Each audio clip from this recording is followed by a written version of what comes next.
Assalamualaikum warahmatullahi wabarakatuh. Bismillah walhamdulillah wassalatu wassalamu ala Rasulillah wa ala alihi wa ashabihi wa man nasarahu wa wala. Asyhadu wa nashhadu an la ilaha illallah wahdahu la syarika lah wa anna Muhammadan abduhu wa rasuluh. Subhanaka la ilma lana illa ma 'allamtana innaka antal alimul hakim. Wa la haula wa la quwwata illa billahil aliyyil azim. Allahumma salli ala Sayyidina Muhammad salatan taj'aluna biha min ahlil ilmi zahiran wa batina wa tahsyuruna bi'ibadika salihin fi dunyana wa ukhrana wa ala alihi wa sahbihi wa barik wasallim.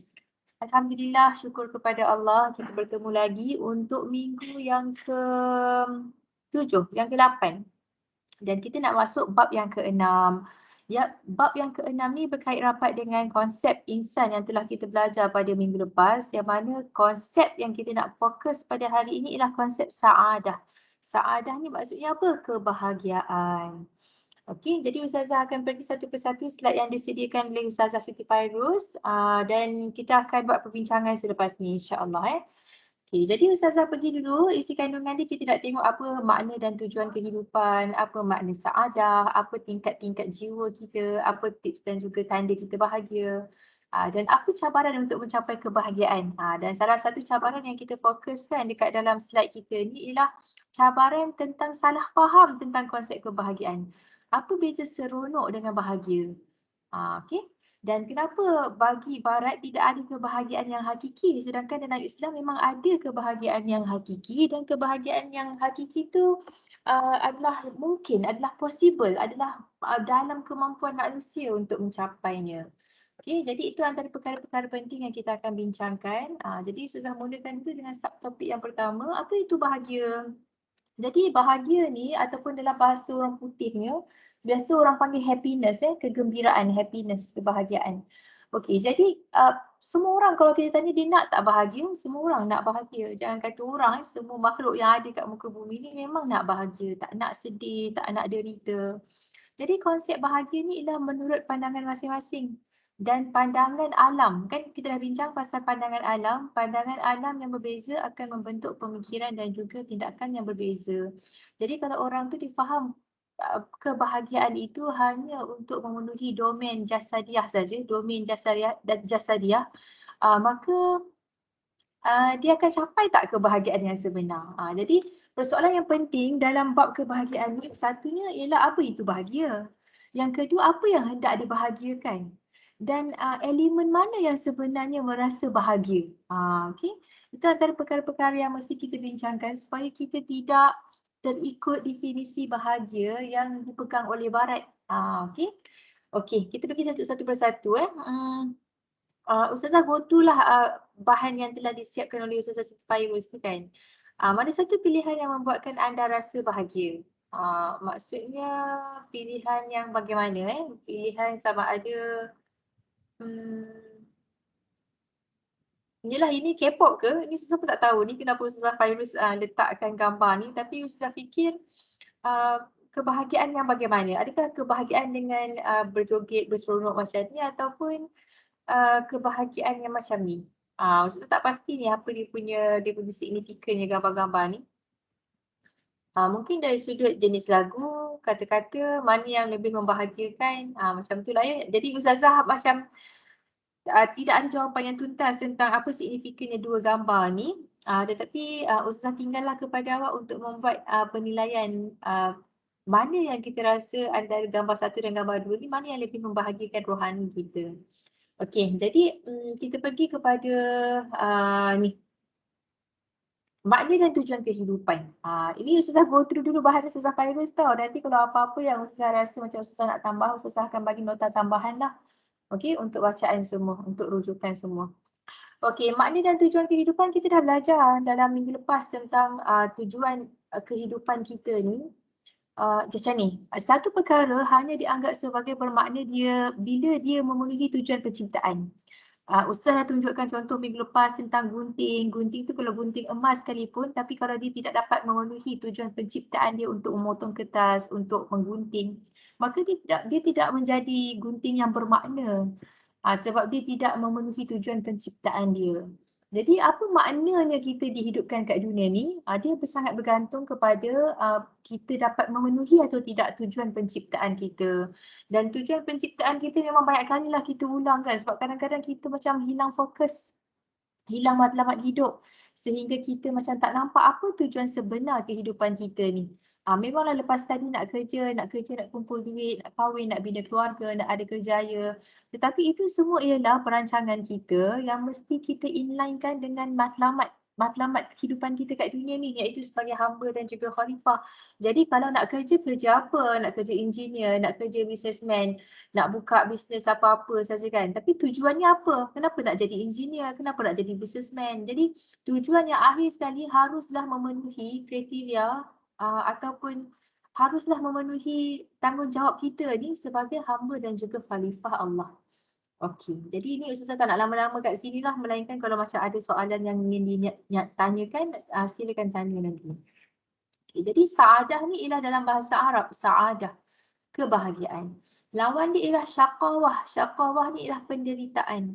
Jadi as-sa'adah ni berasal perkataan sa'ada ataupun as'ad yang bermaksud bahagia, bermaksud beruntung, tiada rasa derita dan juga kesengsaraan. Sebaliknya kalau syaqawah, kata lawan dia ialah derita, kecelakaan, musibah. Jadi dalam kamus Dewan menyatakan bahagia itu maksudnya keadaan hidup yang aman damai, senang dan gembira.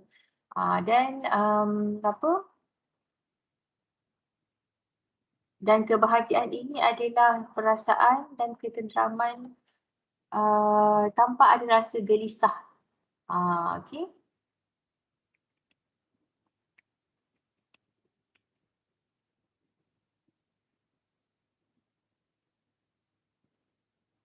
Okey, Ustazah teruskan dulu. Ustazah teruskan dulu. Kalau apa-apa yang Ustazah rasa Ustazah nak tambah, Ustazah tambah dalam nota yang asing. Okey, jadi dalam perkataan sa'adah ini, sa'adah ni digunakan dalam Al-Quran. Iaitu apa? Bismillahirrahmanirrahim. Dalam surah Hud 105. Bismillahirrahmanirrahim. Yauma ya'ti la takallamu nafsun illa bi'idnih. Faminhum syaqiyyun wa sa'id. Nampak tak perkataan syaqiyun? Syaqiyun ni merujuk kepada perkataan derita ataupun yang tadi kita cakap syaqawah. Dan sa'id ini sa'adah, ialah kebahagiaan. Jadi akan tiba dekat hari kiamat nanti selepas kita semua meninggal dunia, berada di alam akhirat, tak ada seorang pun yang dapat berkata-kata untuk membela dirinya ataupun untuk memohon pertolongan, melainkan semuanya dengan izin Allah. Maka di antara mereka itu ada yang celaka dan ada juga yang berbahagia. Maksudnya manusia ini akan berada dalam dua golongan, sama ada dia bahagia ataupun celaka lah kita kata ya. Jadi istilah-istilah kebahagiaan yang digunakan dalam Al-Quran walaupun tidak adalah seketul perkataan sa'adah itu, tetapi ada perkataan-perkataan lain yang merujuk kepada keadaan yang bahagia, keadaan yang menyenangkan jiwa manusia. Antaranya ialah perkataan falah, fauzun, farah, surur, busra. Dan ada istilah-istilah yang lain seperti tuba, tayyib, hasanah, salam, sakinah, barakah. Ini semua menunjukkan kata-kata yang merujuk kepada bahagia. Dalam hadis pula, telah dinyatakan bahawa kebahagiaan sebenar ialah panjang umur dalam melakukan ketaatan kepada Allah. Ini antara ciri-cirilah apa yang dikatakan bahagia, apa yang dikatakan nikmat hidup yang menyenangkan jiwa manusia. Okey, pilihan kebahagiaan sama ada dunia saja nak bahagia ataupun nak akhirat saja bahagia. Kita orang Islam kita minta bahagia tu ialah dunia dan akhirat. Dunia dan akhirat. Jadi menurut Imam Al-Ghazali dalam konsep kebahagiaan, kebahagiaan yang tertinggi dan hakiki adalah keupayaan manusia dari sudut jiwa dia. Jiwa dia yang kekal bertauhid kepada Allah, yang tidak ada sifat-sifat mazmumah. Itulah yang dikatakan sebagai hakikat bahagia. Kenapa dia boleh bertauhid kepada Allah dan dia boleh terhindar daripada sifat-sifat mazmumah? Kerana ada keyakinan yang tuntas, ada keyakinan yang betul-betul utuh kepada kewujudan Allah, kepada sifat-sifat Allah, kepada nama-nama Allah. Jadi kebahagiaan ini tidak terletak pada akal fikiran. Seseorang yang boleh menghuraikan ciri bahagia, yang menghafal ayat-ayat yang berkaitan dengan tema bahagia dalam Al-Quran tidak juga semestinya dia bahagia.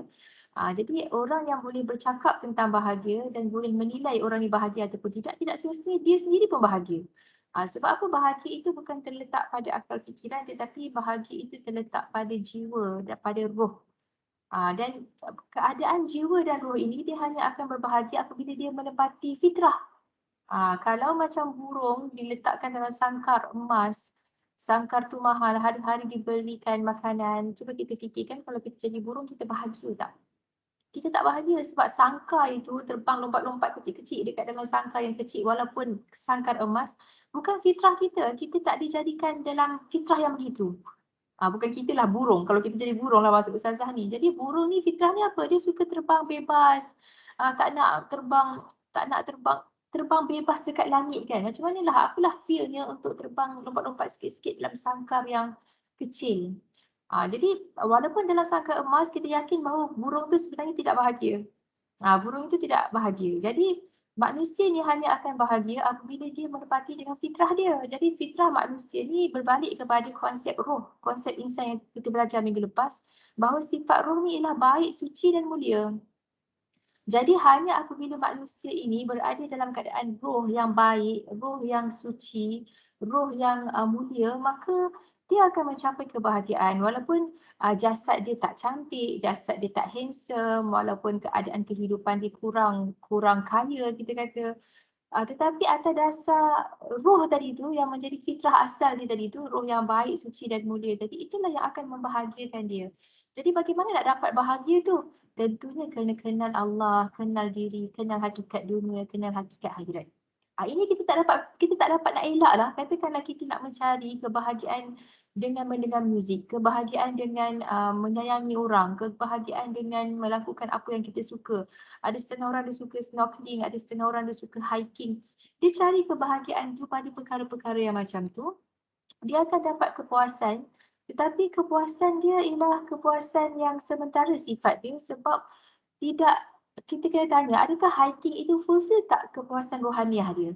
Kalau hiking tu sambil dia hiking, dia tengok ciptaan Allah, dia ingat Allah, makin bertambah keyakinan dia kepada Allah dengan melihat keindahan alam selepas dia berada dekat puncak bukit dan sebagainya, maka ya, ada harapan untuk dia mendapat kebahagiaan kat situ, bertambah keimanan dia, bertambah keyakinan dia kepada Allah, maka dia balik hiking pun dia akan rasa segar, dia akan rasa fresh. Tapi kalau hiking tu hanya semata-mata berseronok dengan kawan, boleh sampai kat puncak bukit, pacak-pacak bendera, lepas tu peluk-peluk kawan tangkap gambar, rasa puas dapat menaiki puncak gunung itu, kepuasan ni tetap ada, keseronokan yang ada. Tetapi adakah dia fulfill rohani tadi tu? Itu antara perkara yang kita kena muhasabah diri kita lah. Jadi sebab itu ada perbuatan yang sama keadaan dia. Dua-dua orang pergi hiking. Tetapi persiapan jiwa dia dua orang yang berbeza akan menghasilkan natijah yang berbeza. Sebab itulah amalan dalam Islam sangat menekankan bab niat. Bab niat. Bab niat itulah yang akan menentukan bahagia kita. Kalau macam kita belajar tu dengan niat yang salah, belajar tu akan jadi satu tekanan. Tapi kalau belajar tu dengan niat yang betul, dia dapat memenuhi keperluan rohaniah dia, maka apa saja kesusahan pun akan dapat bahagia. Macam tu Okay, jadi saya teruskan lagi. Kebahagiaan jiwa yang tertinggi ataupun puncak kebahagiaan ialah mampu mengenali Allah. Ustazah nak ingatkan tentang kita punya perbincangan dalam minggu-minggu yang sebelum ni. Kita telah membincangkan mengapa diciptakan sebagai manusia ni satu kebahagiaan. Walaupun untuk menjadi manusia ni merupakan susah kita kata sebab kita ada beban-beban kehidupan, kita ada tanggungjawab yang mesti kita laksanakan. Tapi tetap bagaimana susah pun jadi manusia, bagaimana keadaan kita kat dunia ni tetap diciptakan sebagai manusia itu ialah satu anugerah, satu nikmat yang sangat besar yang sangat perlu disyukuri.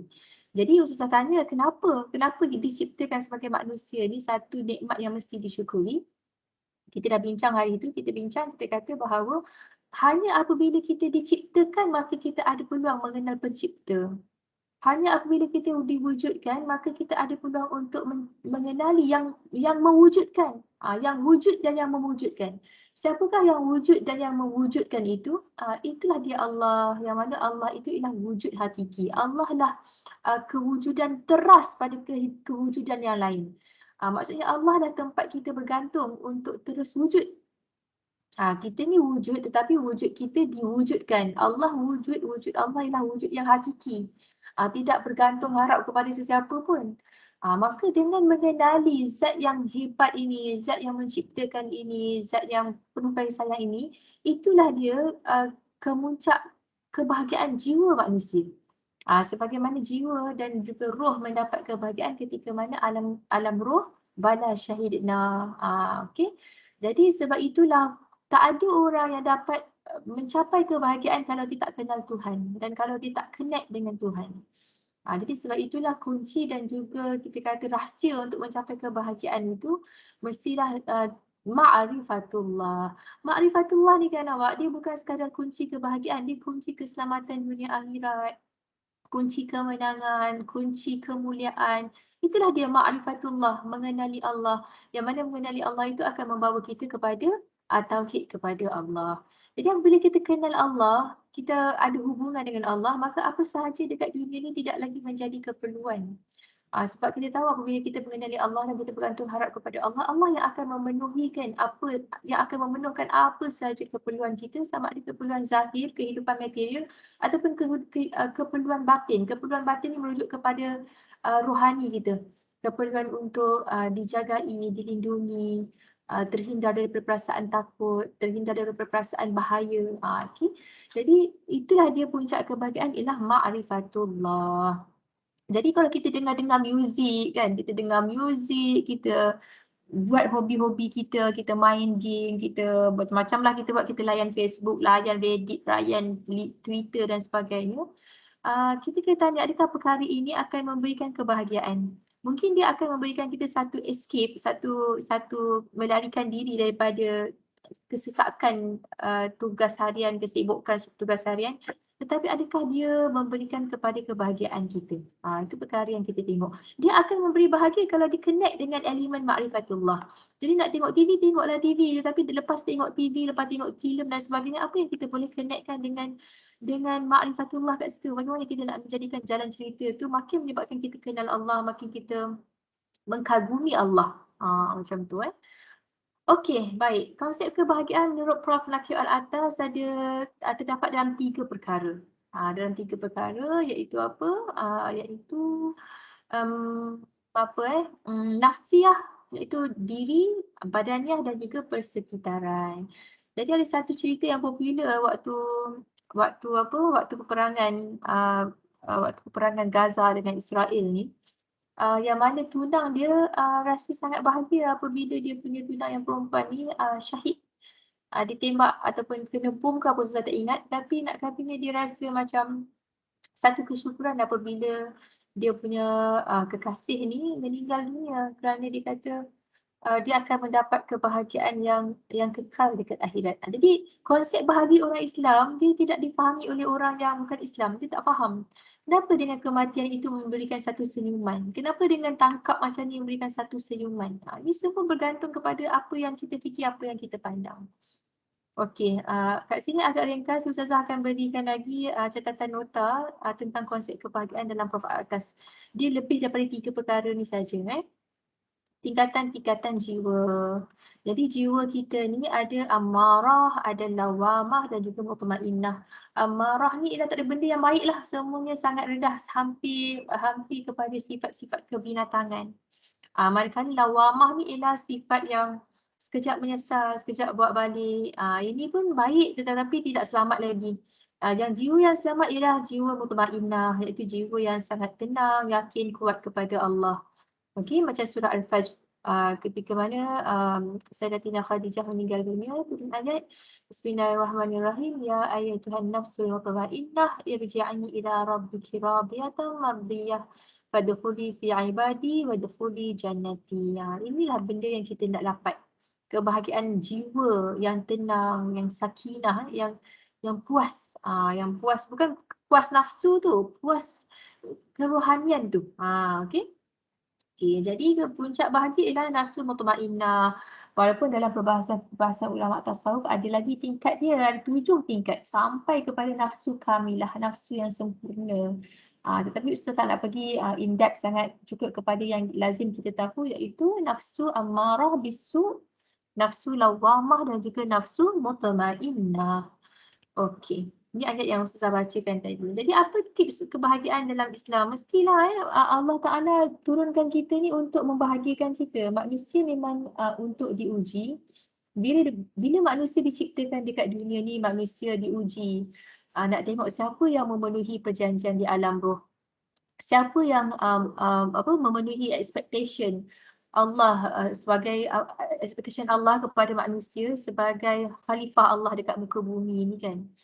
Dan keadaan manusia diuji itu sebenarnya adalah untuk memberikan satu kefahaman kepada manusia untuk kenal Allah. Kita diuji miskin untuk mengenali ada yang maha kaya.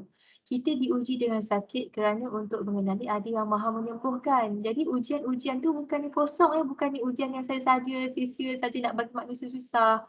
Tak, semuanya nak ke arah memenuhi untuk menunjuk jalan manusia supaya dia dapat bahagia. Bila dia kenal Allah yang maha menyembuhkan, yang maha mengkayakan, yang maha mencukupkan, yang maha menenangkan, yang maha menghindarkan kita daripada takut, maka kat situlah akan adanya ma'rifatullah. Kan tadi kita dah setuju bahawa ma'rifatullah itulah asas kepada kita untuk mendapat kebahagiaan. Okey, kita tengok lagi . Jadi yang pertama sekali untuk mendapat keimanan itu, untuk mendapat kebahagiaan itu mesti ada iman. Mesti ada iman, mesti ada tauhid. Mesti ada penyerahan diri yang total kepada Allah ataupun kita namakan dia total surrender. Sebab Allah Ta'ala yang mentadbir alam ni. Okay? Kita hanya berusaha saja buat pilihan yang terbaik, tapi natijah hasilnya ialah semua kita serah kepada Allah. Itulah kemuncak bahagia. Okay, yang keduanya ialah lepas ada iman mesti ada amal. Tak cukup sekadar kita tahu Allah Ta'ala tu yang menciptakan kita. Kita harus membuktikan keimanan kita tu dengan amal. Jadi adalah amalan-amalan yang Allah Ta'ala ajarkan kepada Nabi dan Nabi wajib ajar kepada kita dan Nabi pun dah ajar kita kan amal-amalan soleh yang bagaimana. Dan amalan soleh kat sini tidak terikat kepada amal zahir. Dia amal batin pun lebih kuat lagi. Apa amal batin tu? Amal untuk rasa syukur, hati yang bersyukur, hati yang sabar, hati yang ikhlas, hati yang tidak dendam, hati yang memaafkan. Itu pun termasuk dalam amal soleh. Jadi kalau kita banyak amal, solat sunat, puasa sunat, macam-macam sedekah kita bagi dan sebagainya, semua tu ada tak penilaian di sisi Allah? Ada, sebab Allah lah yang maha menilai. Tetapi dia tidak akan membersihkan jiwa kita kalau macam dengan banyak amal solat sunat, puasa sunat, makin kita rasa kita baik, makin kita rasa kita bagus daripada orang, makin kita rasa orang lain semua tu rendah daripada kita. Jadi tak boleh macam tu. Jadi macam nak hindarkan gangguan-gangguan hati ni, jawapan dia ialah dengan mempertajamkan tauhid kita kepada Allah. Maksudnya hanya Allah yang wujud, hanya Allah yang menciptakan, kita ni tak ada apa-apa. Kalaupun kita baik, semua tu atas dasar apa? Allah yang membaikkan kita. Jadi bukan kita yang baik. Jadi sebab itulah amal-amal tadi yang saya cakap, amal tu bukan sekadar amal yang bersifat zahir, tapi amal yang bersifat batin juga. Okey, ini maksudnya cara untuk kita tidak stres lah ya. Cara untuk tidak stres yang pertama sekali syukur. Apabila banyak benda yang kita bersyukur tu, sebab syukur ni akan menyebabkan banyak lagi perkara untuk disyukurkan. Kalau kita mengeluh, mengkritik, kita akan mengundang banyak lagi perkara untuk dikeluhkan dan untuk dikritikkan. Jadi jalan yang pertama untuk cepat rasa bahagia ialah bersyukur dulu. Bersyukur dengan benda-benda yang kecil-kecil sekalipun, nanti Allah Ta'ala akan datangkan banyak lagi perkara untuk disyukurkan. Okay. Dan tentunya mestilah kita istighfar banyak sebab kita ni banyak lupa, banyak kita lalai, kita istighfar. Dan antara istighfar yang paling komprehensif sekali ialah la ilaha illa anta, sebab ada kalimah tauhid kat situ, ada subhanaka iaitu subhanallah tasbih, dan ada istighfar. Istighfar ni ialah apa? Pengakuan kita salah. Saya minta maaf, saya salah. Itu maksudnya istighfar. Jadi bila kita kata la ilaha illa anta subhanaka inni, sesungguhnya aku ini orang yang zalim ya Allah, aku salah ya Allah, aku mohon ampun ya Allah. Itu maksud dia. Itu maksudnya istighfar.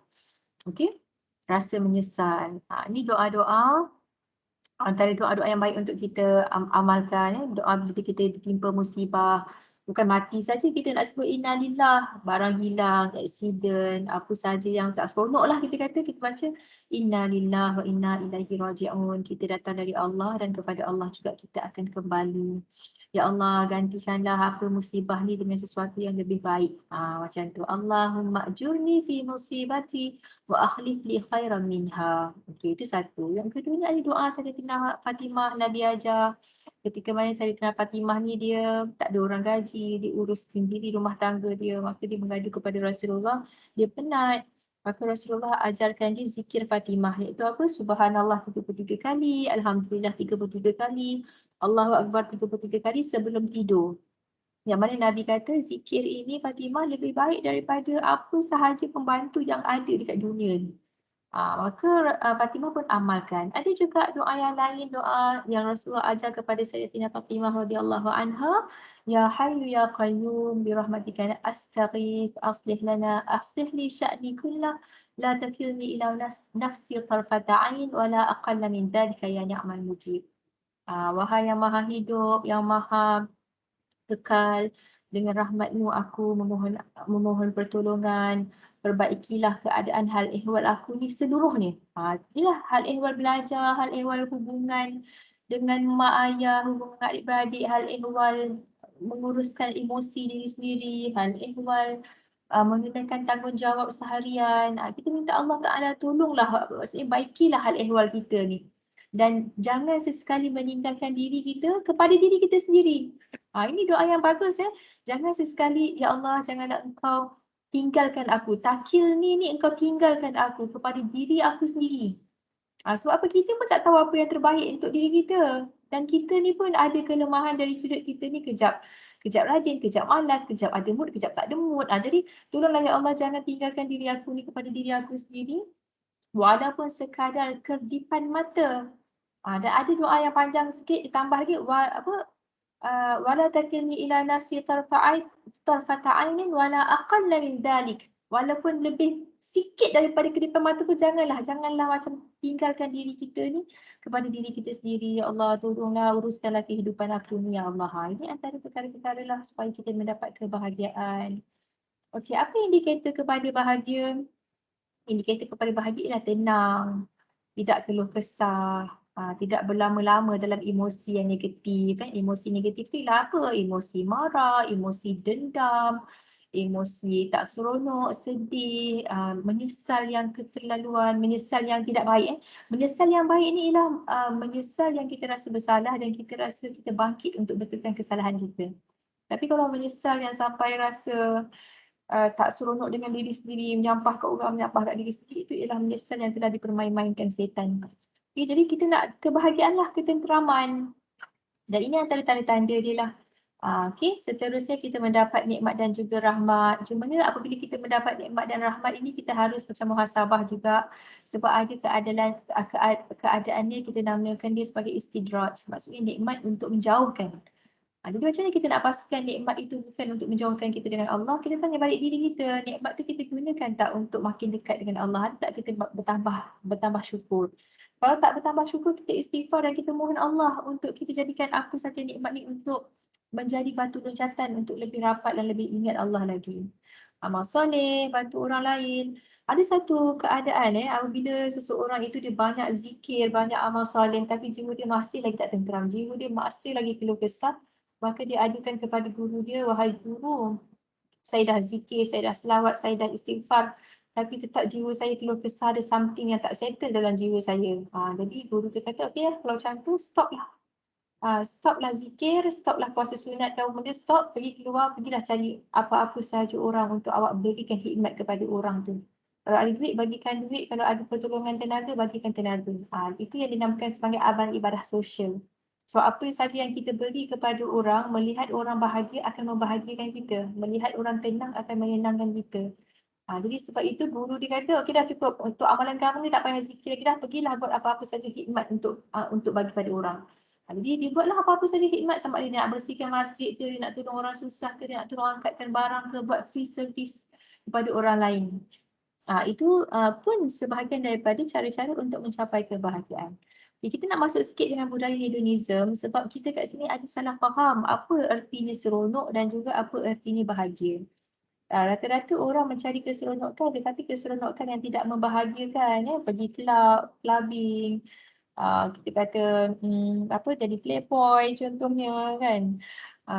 Kawan dengan perempuan sini, kawan dengan perempuan sana, happy-happy, merempit dan sebagainya. Nampak macam seronok dan memang kita nampaklah jiwa orang tu seronok, tetapi itu semua ialah keseronokan yang tidak membahagiakan. Jadi ada satu dalam falsafah barat, falsafah hedonism yang berasal dari perkataan hedon, ya, yang berasal perkataan Greek yang bermaksud kesenangan dan juga keseronokan. Yang mana dalam falsafah ini dia sangat memandang tinggi keseronokan.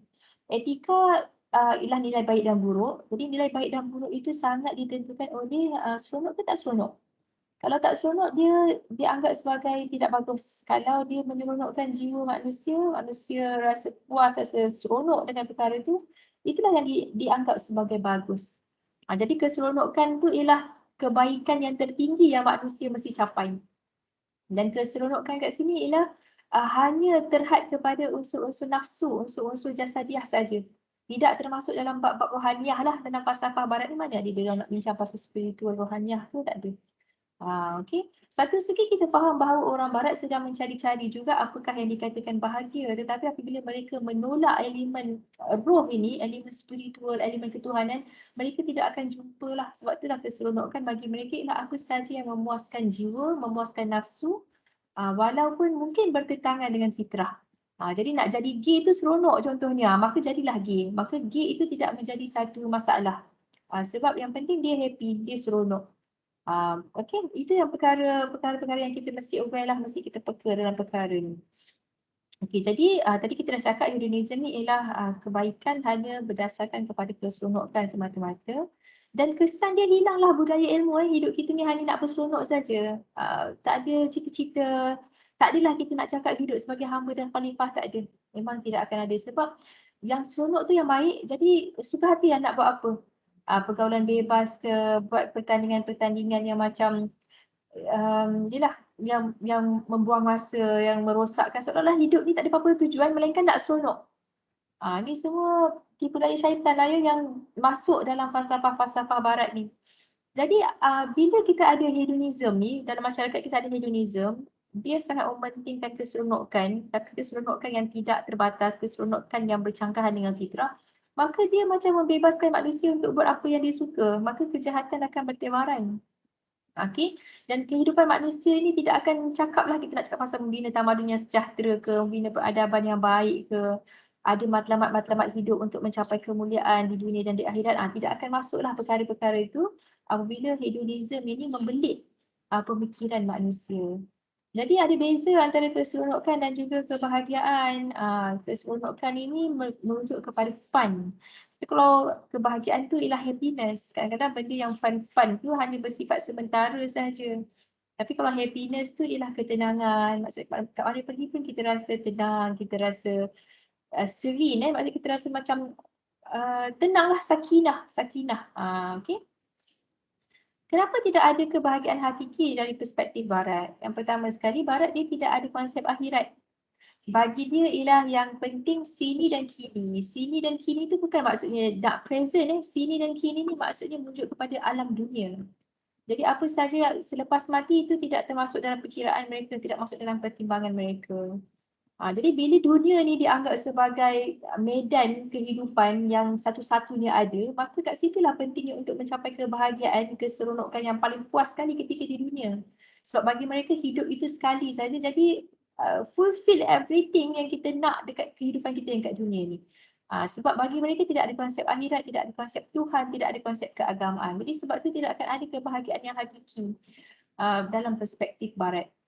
Dan yang paling penting sekali, ada satu falsafah yang mereka pegang, iaitu falsafah tragedi.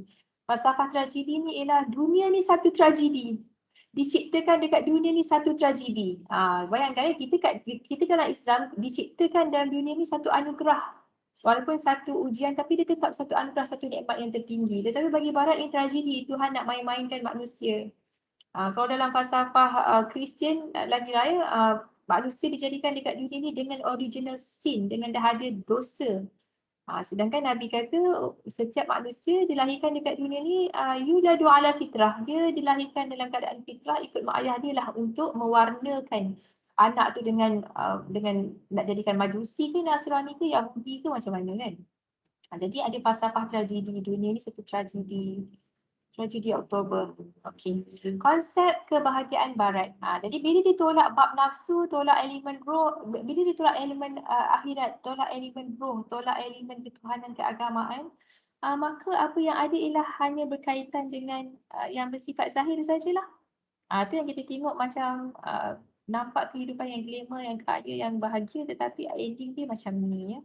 Kita tak naklah gambar-gambar ni saya rasa boleh tahulah kot kebahagiaan tu hanya bersifat perkara-perkara luaran saja.